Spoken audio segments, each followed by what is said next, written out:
Hello, I'm going to be going over the process of making your own bone broth, specifically from a chicken. And I love making bone broth. It makes the house smell so good and it tastes delicious too. There's so many health benefits of making your own bone broth and also just drinking bone broth. It's got lots of natural collagen in it to help with your skin and your bones and your body. And there's also lots of good healthy fats because your brain is mostly composed of fat, and so it needs fat to be able to function in its best way. For this bone broth, you don't really just want to get any chicken from the store. You should try to go for an organic chicken because the chickens that are fed good things and live in a good environment, that means that their body will be healthy.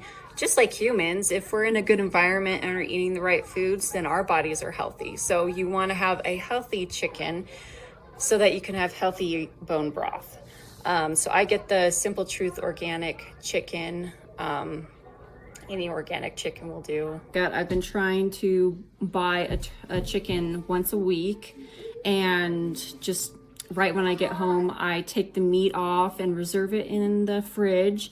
And then I just take those bones and the juices and the skin and everything else that was in the chicken, whether it be tendons or some of the organs and whatnot. And I just plop it right into my slow cooker, and then I fill it with water. And so right now I am in the process of ripping apart my chicken and getting the meat off. So here's my setup. I've got the chicken right here, and then here's my meat that I'm going to reserve and put in the fridge. And here's all of the skin, bones, tendons, stringy stuff, and then just meat that I don't really want to eat or whatnot. And so I will put this in the fridge, and then I'll put this stuff in the crock pot. Okay, and here's what everything looks like now that I'm done. A nice full bowl of chicken to use for recipes throughout the week, and also just for my husband to snack on whenever he's hungry. And then this is all the good stuff that we're going to make the chicken bone broth out of. And you see all those juices too? Let's just pour those right along in there, because those are full of good stuff as well. And then the next step is to transfer it to the crock pot. So in the slow cooker, I put 8 cups of filtered water in here, and then I poured in the chicken bones and fat and skin and everything, and I've got it on low. And I love these crock pot slow cooker liners. If you don't use those, you should. Makes cleanup a lot easier. Now if you want to, you can just leave it like this and not add anything, but I like my bone broth salty, so add just a tablespoon or so of Himalayan pink salt, and also I put in some garlic, some freshly minced garlic. Then I just kind of work that around and stir it, and then I will leave this alone. Let's see, so it's about 3 o'clock now. I normally put it in maybe around lunchtime, and then I have it cook the rest of the day and then all day the next day and night. It's in there for a good 36 hours or so, but that's because I like my bone broth to have a lot of the fat in it. If you don't like it having a lot of fat, then I would have it just be in the slow cooker for about 24 hours, and then that should be, fine enough. It's the next morning now, and as you can see, it's working up a nice rolling boil, and it smells so good. And that's what you want. It'll be doing this boil just all day long and then all night again, and then 24 hours from now it will be nice and ready to eat. Now it's been 36 hours. It's been cooking in there for 2 nights now. This is the second morning. As you can see, there's nice brown chicken in there. And it's still got a rolling boil, which is really good.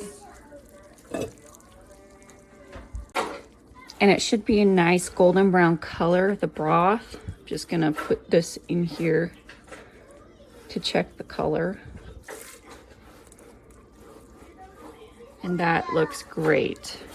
I'm gonna use this for my breakfast this morning, so I'm just gonna set it aside in my mug for it to start cooling down. Get a little bit more. I drink about a cup of bone broth every morning. Here's my setup for straining the bone broth and collecting it. I'm gonna take my slotted spoon here and fish out all of the bones and the skin.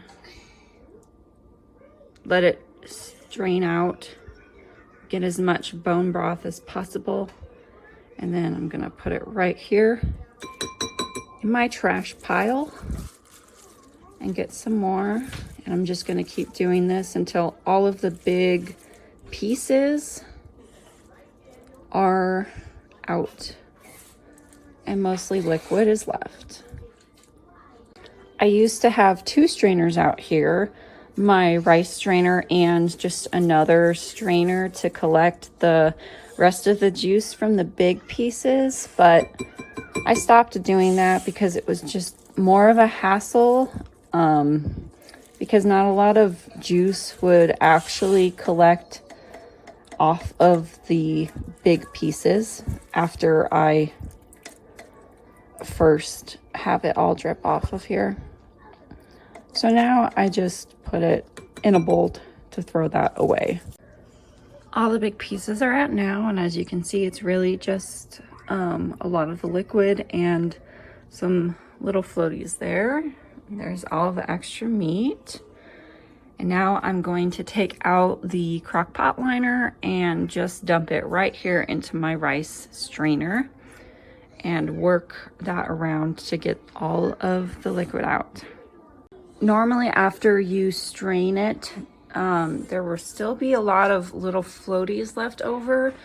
You can keep those in there if you like that kind of stuff, but I normally take a small mesh strainer and then strain the rest of that out. And here's my mesh strainer. So I will pour my Red Bull here through the mesh strainer and then into the bowl that I'm going to be storing it in the fridge in.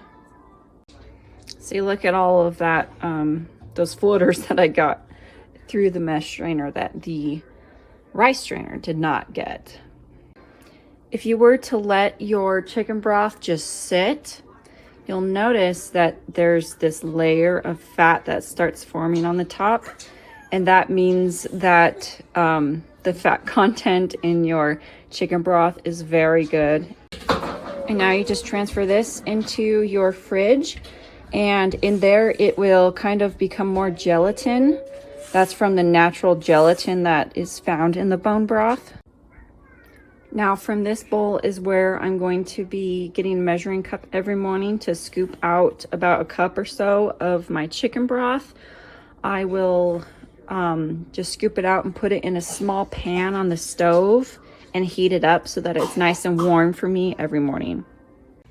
As I'm here editing this video about my bone broth, I realized that I failed to mention that you can freeze the bones.